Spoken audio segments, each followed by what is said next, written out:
Yana caves కర్ణాటకలోని western ఘాట్స్లో ఇవి ఉన్నాయి. గోకర్ణ నుంచి 48 కిలోమీటర్స్, 45 కిలోమీటర్స్ రోడ్డు ప్రయాణం తర్వాత 3 కిలోమీటర్స్ దట్టమైన అడవి గుండా వెళ్లాల్సి ఉంటుంది.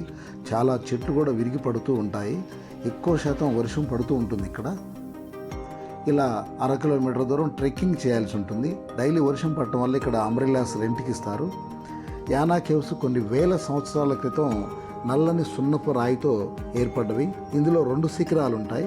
ఒక శిఖరం భైరవ శిఖరం, ఇది 120 మీటర్స్ ఉంటుంది.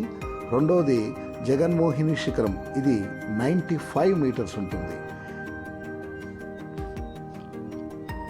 ఇక్కడ దృఢమైన ఎత్తైనటువంటి ట్రీస్ని మనం చూడవచ్చు. ఆకాశాన్ని తాకినంత హైట్గా ఉంటాయి.